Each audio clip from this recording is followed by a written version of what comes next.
Eh oui, c'était Je t'aime, la reprise de Jack du morceau de Lara Fabian. Il est 9h07 sur les ondes de Radio Tunisien Inter. La matinale sur RTCI. La matinale. Jusqu'à 10h du matin, on est avec vous. J'espère que vous allez bien. Tout de suite, l'autisme, comprendre et accompagner et agir. Les clés du professeur Asma Bouden. Merci d'être avec nous ce matin. Avant d'entrer dans le vif du sujet, pouvez-vous nous parler brièvement de ce qu'est l'autisme et pourquoi il est important d'en parler, notamment à l'occasion de cette journée mondiale de sensibilisation? Bonjour, merci pour cette invitation d'abord. Bien sûr, c'est une journée de sensibilisation dont l'objectif princeps est de porter un message vers la communauté des patients avec autisme, leurs familles et les personnes qui les prennent en charge. C'est aussi l'occasion de sensibiliser à ce trouble afin de permettre justement en priorité la déstigmatisation, le dépistage précoce, le diagnostic, l'accès aux soins et les interventions destinées à l'amélioration de ce trouble. L'autisme est maintenant considéré comme une maladie neurodéveloppementale qui touche le cerveau lors de son développement. Donc c'est une maladie qui apparaît en général au décours des 3 premières années. La majorité manifeste des symptômes au cours de la fin de la première année, voire le début de la deuxième année. C'est à ce moment-là que le repérage et le diagnostic, on va dire, sont les plus faciles. C'est un trouble qui est... on considère actuellement qu'il est en progression parce qu'il a des déterminants génétiques et parce que sur ces déterminants génétiques va agir certains facteurs de développement. Et chaque décennie, on assiste à une progression. Aujourd'hui, on est, selon les chiffres de l'OMS, 1% d'enfants présente un trouble du spectre de l'autisme. Aujourd'hui, on ne parle plus d'autisme, on parle de trouble du spectre de l'autisme pour dire finalement qu'il y a différentes intensités, différents tableaux cliniques. Nous allons des différences jusqu'aux troubles sévères qui nécessitent une assistance pratiquement toute la vie de la personne. Ce trouble-là, justement, en général, est caractérisé par ce qu'on appelle des symptômes cardinaux, c'est-à-dire des troubles de la communication et des interactions sociales, mais aussi un comportement restreint, répétitif, des stéréotypies. Il a différentes intensités. Il peut être léger, il peut être modéré, il peut être sévère. Il peut s'accompagner ou pas de retard du langage, avec ou sans trouble du langage. Il peut s'accompagner d'une déficience intellectuelle, éventuellement, et il peut s'accompagner d'autres conditions somatiques, d'autres maladies organiques, comme d'autres maladies génétiques, métaboliques, etc. Voilà, donc c'est une maladie qui débute, comme je viens de le dire, en général avant l'âge de 3 ans, et elle impacte la trajectoire développementale à tous les niveaux, amenant à ce que l'enfant ait des besoins spécifiques et souvent besoin d'une assistance qui va plus ou moins se poursuivre lors de sa vie. Alors, vous travaillez sur un guide de bonnes pratiques cliniques dans l'autisme. Pouvez-vous nous en dire plus? À qui il est destiné et quel est l'objectif principal?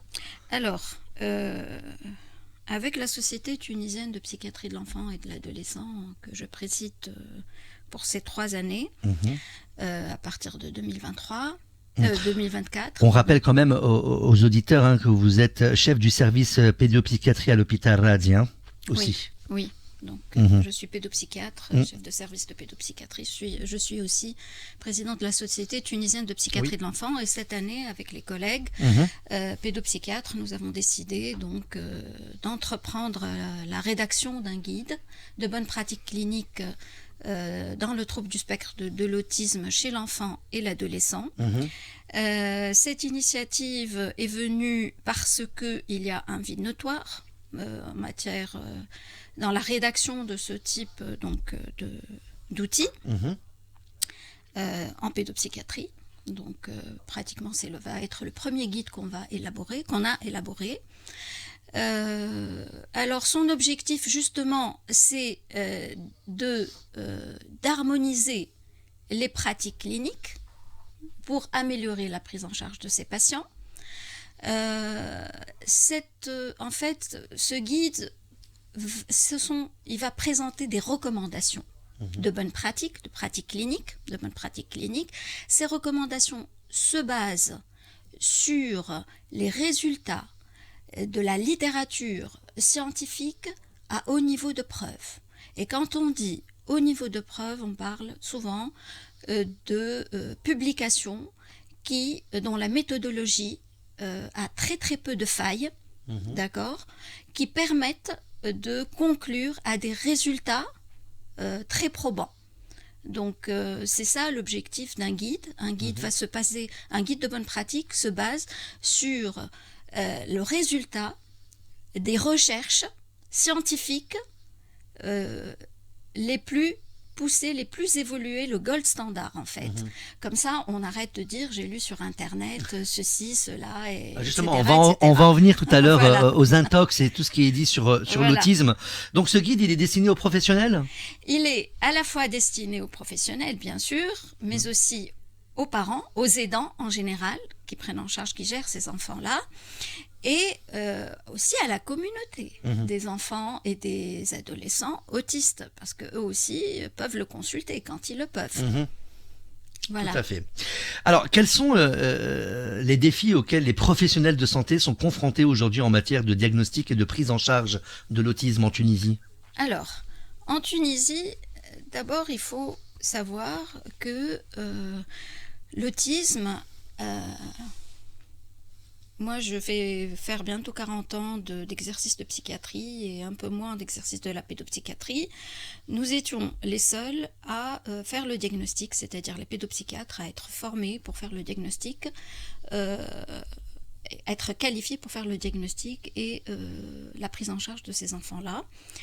Et aujourd'hui, quand on a rédigé le guide, on s'est retrouvé à se dire, voilà, ce guide, le diagnostic, le dépistage, le diagnostic, surtout le diagnostic et la mise en place de la prise en charge, doit être faite par les personnes qualifiées. On a trouvé que ces personnes qualifiées, il n'y avait que nous. Nous, on n'est pas très nombreux. D'un autre côté, il y a beaucoup d'autres spécialités, telles que la pédiatrie, telles que la neurologie pédiatrique, telles que la génétique, qui prennent en charge à un moment ou à un autre ces patients-là dans leur activité clinique. Donc là, on appelle justement à ce que les facultés de médecine du pays, on en a quelques-unes, peuvent intégrer donc des certificats d'études complémentaires pour aider à ce que certains autres spécialités puissent être formés, être qualifiés, Pour diagnostiquer. au moins diagnostiquer et nous aider en fait, parce que le diagnostic est toujours pluridisciplinaire, mais être là aussi pour accompagner à un moment ou à un autre dans leur prise en charge les enfants autistes. Donc ça, c'est aussi un plaidoyer dans ce sens. On voudrait qu'il y ait un plaidoyer dans ce sens pour qu'on puisse, à l'instar des autres pays, pouvoir justement amener à être formés des professionnels qui, à un moment ou à un autre, rencontrent l'enfant autiste. Les généticiens cliniciens, les neurologues pédiatres, les ORL, tous ces gens-là rencontrent à un moment ou à un autre, que ce soit dans l'évaluation de l'enfant autiste ou éventuellement dans sa prise en charge, même les dentistes, à un moment ou à un autre, peuvent rencontrer un enfant avec autisme. Donc il faut absolument qu'on élargisse un peu, ne serait-ce que... alors, il y a ce problème-là. Il y a aussi le problème du fait que en Tunisie, nous essayons de mettre en place une surveillance, je veux dire, assez systématisée du développement de l'enfant dès sa naissance, afin de pouvoir justement repérer précocement ces enfants. Donc on a encore du travail à faire pour repérer et dépister précocement ces enfants-là. Parce que plus on repère précocement ces enfants, plus on porte le diagnostic précocement, plus on va intervenir précocement. Et les études justement à haut niveau de preuve montrent qu'une intervention précoce améliore le pronostic de ces patients. Alors, concernant la situation en Tunisie, où est-ce qu'elle en est, la prise en charge de l'autisme en Tunisie? Quels sont les progrès réalisés ces dernières années et les défis qui restent à relever? Écoutez, justement, avec le Programme national de santé mentale de l'enfant et de l'adolescent, qui a été élaboré avec le ministère de la Santé et plusieurs autres ministères, consiste justement à ce que nous mettions en place des actions prioritaires. Et les actions prioritaires concernant l'autisme, c'était celles qui venaient en haut de la liste. Justement, leur objectif urgent était d'améliorer la formation du grand public et des professionnels, que ce soit de santé ou des professionnels de l'éducation, qui s'occupent justement des enfants préscolaires, mais aussi le dépistage précoce. Et nous avons travaillé l'année dernière, on a fait beaucoup de choses l'année dernière, c'est-à-dire qu'on a fait des capsules que nous avons d'ailleurs ressorti cette année, des capsules pour faire connaître ce que c'est que l'autisme, etc. Pour sensibiliser. Nous avons été dans plusieurs médias, nous avons diffusé ces capsules dans plusieurs pages sur les réseaux sociaux.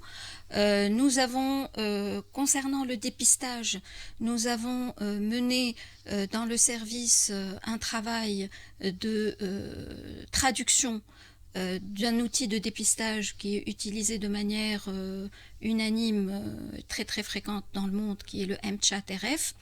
On l'a justement, ce mChat-RF, on a créé une version tunisienne qui est avec une version sous forme d'application pour justement aider les professionnels, par exemple de première ligne, notamment les agents vaccinateurs.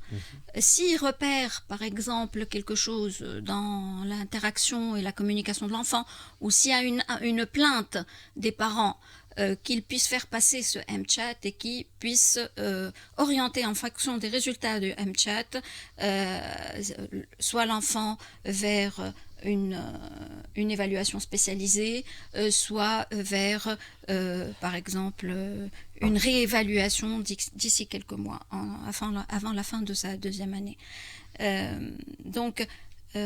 là, à ce titre-là, nous avons fait des campagnes justement de dépistage et de formation des agents de la santé.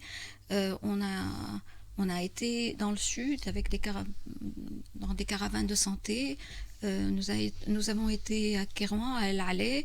Donc nous avons essayé l'année dernière de diffuser le maximum ces informations et de sensibiliser les professionnels de première ligne à un dépistage précoce. Et puis cette année, et puis aussi l'année dernière, nous avons également fait ce projet, donc d'élaborer ce guide-là. Ma question était aussi sur la prise en charge de l'autisme en Tunisie. Où est-ce qu'on en est au niveau de la prise en charge? Alors, la prise en charge de l'enfant avec autisme est une prise en charge pluridisciplinaire qui doit être préparée, dont les grandes lignes doivent être préparées avec ce groupe donc de professionnels spécialisés, qualifiés. Et en général, ça part soit des services hospitalo-universitaires du pays, soit des pédopsychiatres de libre pratique, d'exercice privé. soit de certaines structures de médecine scolaire. D'accord. Dans chaque service hospitalo-universitaire de pédopsychiatrie, en principe, il y a des unités d'évaluation, d'accord, des besoins de ces enfants-là. Et c'est en fonction de cette évaluation des besoins de cet enfant-là, on va mettre en place la prise en charge. On rappelle aussi que le rôle des parents est essentiel dans l'accompagnement des enfants autistes. Quels conseils leur donnerez-vous pour mieux comprendre et soutenir leur enfant au quotidien ? Alors, c'est une excellente question parce que d'abord, les parents, il faut savoir que ce sont des alliés thérapeutiques. D'accord ? Parce que, quelle que soit l'intervention que vous allez mettre en place, ce sont en général des interventions qui visent l'amélioration des compétences en matière de communication, en matière d'interaction sociale, en matière de social skills, c'est-à-dire les compétences sociales de l'enfant, que ce soit en matière d'apprentissage du langage, d'amélioration des fonctions cognitives, par exemple. Donc, il y a tout un panel d'interventions. Toutes ces interventions-là doivent trouver leur place dans les différents milieux de vie de l'enfant, c'est-à-dire dans le trouble du spectre de l'autisme. Si vous n'arrivez pas à transposer ce que vous apprenez l'enfant dans un cadre, je veux dire professionnel, thérapeutique, si vous n'arrivez pas à le généraliser à d'autres, à ces milieux écologiques, à ces milieux de vie, vous avez raté sa prise en charge. Et justement, le milieu de vie familial est très important, donc les parents sont tenus en général d'appliquer ce qui a été appris dans les séances thérapeutiques, les séances interventionnelles, en milieu écologique. Et on sait que dans le trouble du spectre de l'autisme, il est très très difficile de généraliser, et c'est pour ça que aujourd'hui, la littérature internationale nous conseille de former les parents. Vous savez, les former à justement leur donner les clés pour généraliser tout ce qui est appris, former les parents à gérer certains comportements difficiles, certains comportements défis, soutenir les parents. Ça, c'est à côté du fait de les informer sur le trouble, etc. Là, on est dans le registre thérapeutique. Après, les parents, il faut les soutenir parce que les parents vont finir parce que c'est des maladies lourdes, d'accord ? Et c'est à vie. Et c'est à vie. Ils ont beaucoup d'interrogations, ils souffrent beaucoup. D'angoisse. Le fardeau est très lourd sur leurs épaules. C'est pour ça qu'à côté, justement, de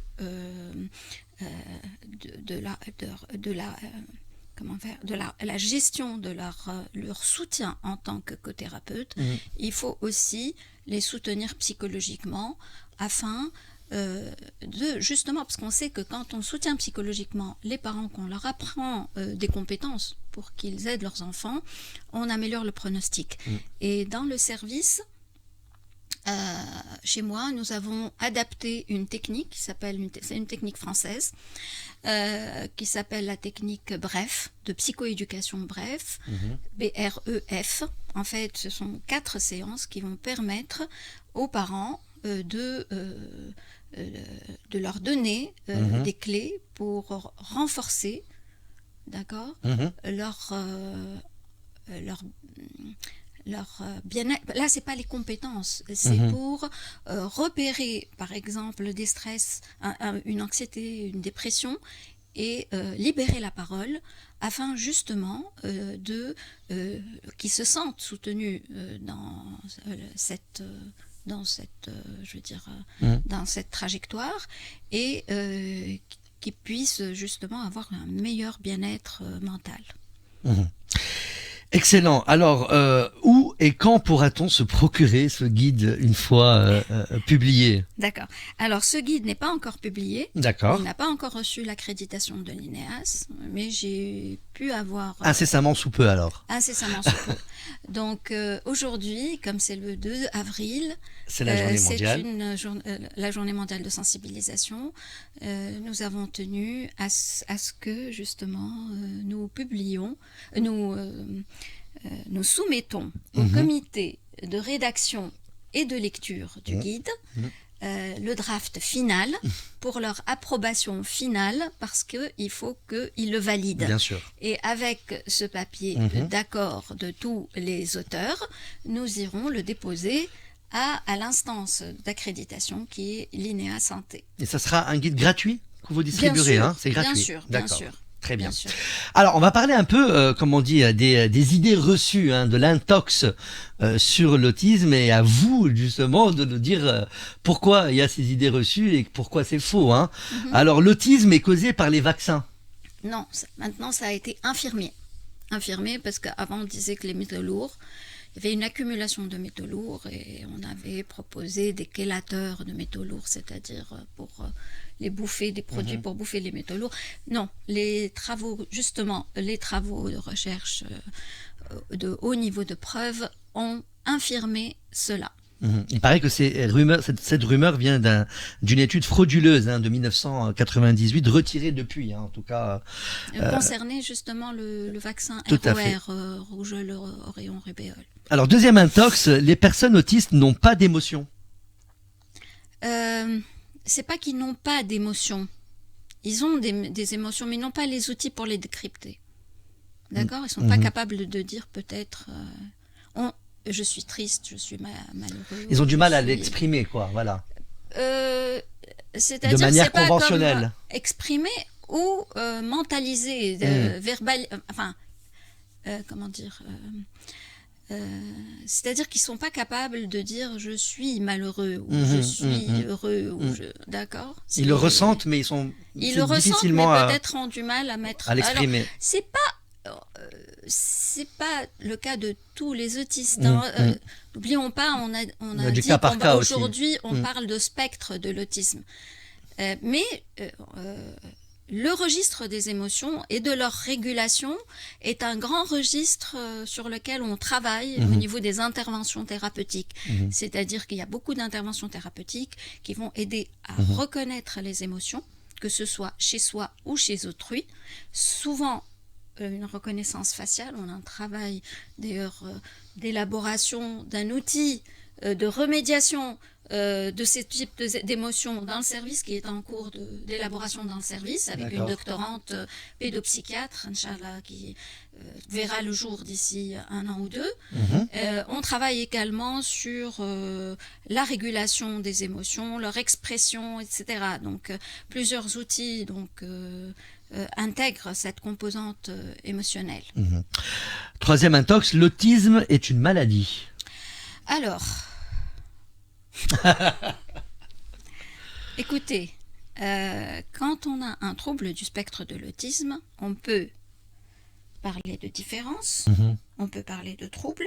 De trouble neurodéveloppement. Oui, le trouble du En fait, le trouble du spectre de l'autisme est classé par le DSM, le manuel statistique de classification des maladies mentales de l'Association américaine de psychiatrie, parmi les troubles du neurodéveloppement. Et dans cette rubrique des troubles du neurodéveloppement, nous avons l'autisme, nous avons le trouble déficit de l'attention hyperactivité, nous avons le trouble spécifique des apprentissages, la dyslexie, dysorthographie, etc. Nous avons la déficience intellectuelle et nous avons aussi le trouble de la coordination motrice. Donc on ne guérit pas de l'autisme, mais on peut apprendre à mieux vivre avec. Tout à fait. Donc, laissez-moi finir la question par rapport à ce que c'est qu'est-ce que c'est ? Une maladie. Pendant très longtemps, les communautés de sujets autistes ont dit, écoutez, nous, on est des personnes différentes. Bon. Oui, dans certains cas, oui, on peut parler de différence. Mais où est-ce qu'on ne peut plus parler de différence ? Quand le trouble impacte le développement du sujet, son intégration scolaire, sociale, et quand l'enfant va avoir besoin d'autonomie et d'assistance. C'est là où on ne peut plus parler, franchement, de différence. N'oublions pas aussi que l'autisme, il peut être isolé comme il peut être associé de beaucoup d'autres maladies. Ok, il peut être Bien associé à un retard mental.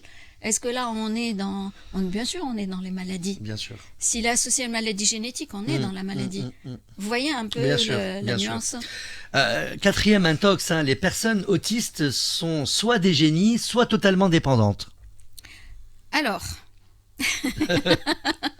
C'est les idées reçues. oui. Alors, comme je vous ai dit, dans l'autisme, Beaucoup de profils très variés, bien sûr. il y a beaucoup de Voilà. profils au niveau intellectuel. Au niveau de l'intelligence, on a aussi des profils très variés. On peut avoir des gens avec un haut potentiel intellectuel. Avant, on les appelait le syndrome d'Asperger. Bien Parce sûr. que Asperger a décrit l'autisme à 1 an de différence avec Kanner. D'accord? Kanner, dans les années 40. Un en 43, l'autre en 44. Et Asperger avait dit ils ont un meilleur langage et ils ont un haut potentiel intellectuel. Ils ont des compétences, parfois même, plus développées qu'un sujet normal. D'accord. Je ne sais pas si vous avez regardé le film Rain Man Oui. avec Dustin Hoffman qui était capable de connaître le bottin, d'apprendre le bottin. Il y a des gens qui sont très forts en calcul mental.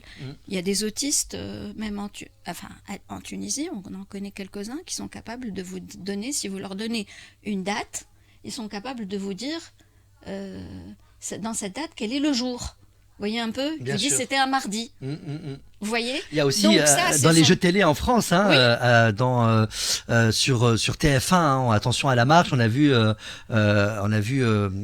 beaucoup d'autistes avec le syndrome justement D'Asperger. d'Asperger qui ont gagné. Oui, C'est incroyable. alors, et puis ils ont des choses très surprenantes, c'est-à-dire qu'ils sont incollables, ce sont des C'était grands les 12 coups de experts, midi. des Excusez-moi. grands experts dans un domaine particulier, en géographie, en astrologie, histoire. en histoire. Alors, ils sont incollables, c'est des experts autodidactes et ils dépassent, on va dire, des sujets normaux, neurotypiques. Maintenant, vous avez dit, il y a des gens très intelligents, Mhm. d'accord, et des gens qui sont Qui ont besoin plus d'accompagnement. d'accompagnement. Alors, ici, il y a aussi une nuance, parce que c'est pas parce qu'on a un trouble du spectre de l'autisme à haut niveau intellectuel qu'on n'a pas des problèmes donc de fonctionnement au quotidien, d'autonomie. Il peut y en avoir. Vous voyez un peu? Bien sûr, bien sûr. Voilà. C'est-à-dire qu'on peut avoir un retard intellectuel. En fait, l'intelligence, est toujours touchée. D'accord? Parce que c'est des enfants qui n'apprennent pas seuls. Donc forcément, l'intelligence étant la capacité de s'adapter à l'environnement, forcément, si vous avez un problème au niveau du langage et si vous êtes retiré, que vous n'apprenez pas spontanément, forcément, vous êtes impacté au niveau cognitif, intellectuel. C'est-à-dire qu'un autisme isolé a toujours un quotient intellectuel, quand il est normal, il est inférieur à la moyenne. D'accord? Donc, quand est-ce qu'on parle de déficience intellectuelle? Quand le quotient intellectuel est dans la fourchette moyenne, modérée, c'est-à-dire en fonction inférieure à 70 ou inférieure à 50. En retard mental, modéré ou sévère. D'accord? Et donc, c'est pas parce qu'on a un retard mental, d'accord? Qu'on n'est pas intelligent. Non. Hein. C'est-à-dire qu'on peut apprendre à être adapté, à s'adapter, à avoir un semblant d'autonomie.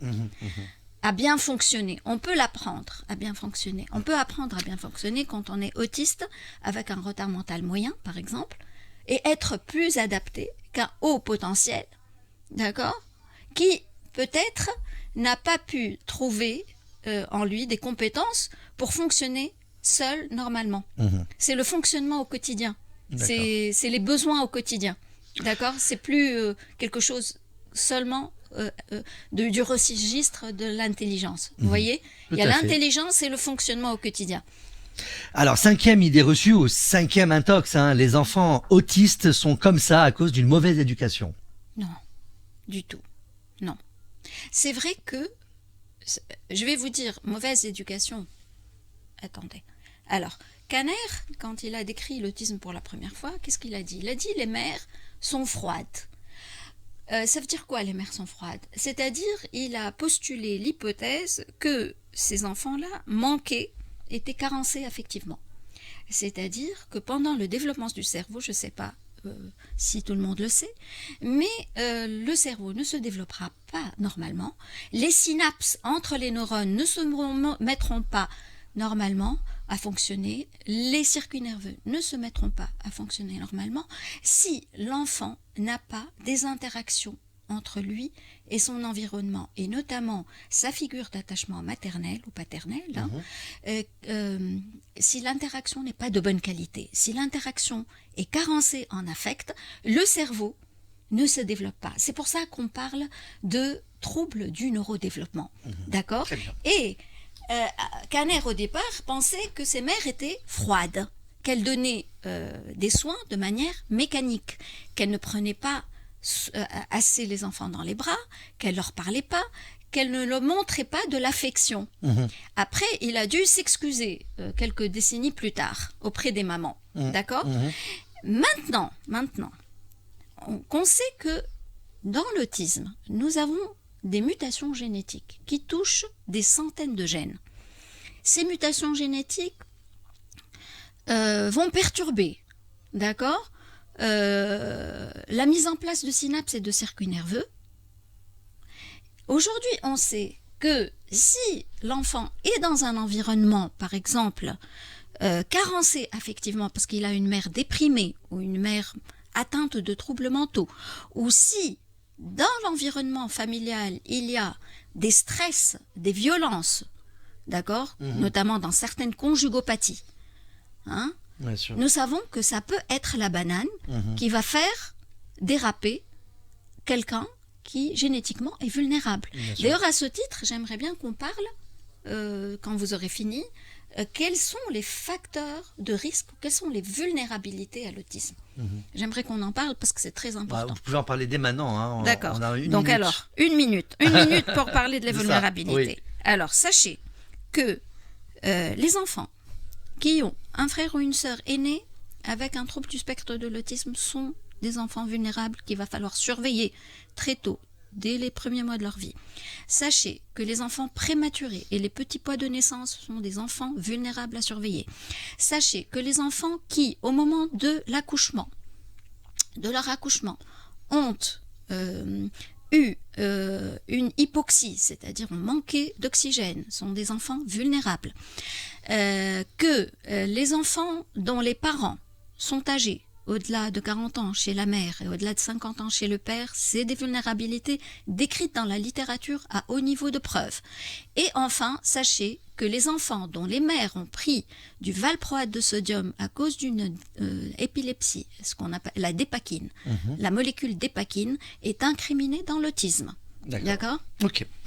6e intox, les autistes ne veulent pas de contact social.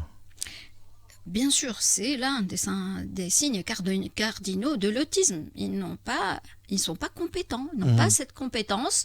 Et le premier symptôme qu'avait décrit Kanner, c'est aloneness. Aloneness, c'est l'isolement et le retrait. Ce sont des enfants qui sont dans un coin, en proie à une activité en général répétitive ou stéréotypée, et qui sont complètement out, je veux dire en mode off. Alors, 7e intox, on reconnaît facilement une personne autiste. Pas obligatoirement. Moi, j'ai des enfants qui viennent... Sauf s'il y a des stéréotypes. Voilà. Stéréotypie. À l'inspection, excusez-moi. Stéréotypie, oui. À l'inspection, vous pouvez ne pas reconnaître quelqu'un avec autisme, et on sait aujourd'hui que, justement, dans le spectre, vous avez des formes mineures, ou des formes qui s'améliorent. Légères, quoi, ouais. Des autismes dits légers. Oui, ou des gens qui s'améliorent, des autistes séquelaires. Donc ces gens-là, et surtout les filles, adoptent ce qu'on appelle des attitudes de camouflage. Qu'est-ce que c'est les attitudes de camouflage ? C'est un terme qui est reconnu dans la littérature. Ce sont des stratégies d'apprentissage, de mimétisme, d'imitation de gestes sociaux conventionnels ou de comportements social conventionnels qui sont agis, d'accord, par la personne autiste pour ne pas montrer, d'accord, qu'elles le sont. Voilà. Professeur Asma Boudane, chef du service de pédopsychiatrie à l'hôpital Razi, merci d'être venu pour nous parler de la journée mondiale de sensibilisation à l'autisme qui se passe aujourd'hui, c'est aujourd'hui. Et vous êtes venu aussi nous parler de la sortie prochaine du guide de bonnes pratiques cliniques dans l'autisme. Merci d'être venu, d'avoir accepté notre invitation. Merci à vous de m'avoir invité et merci pour cet échange très intéressant. Avec grand plaisir. Restez avec nous tout à l'heure. Rendez-vous avec proverbes et expressions populaires de Sahla Boujalven. Tout de suite aussi Zao de Sagazan avec la symphonie des éclairs. La matinale.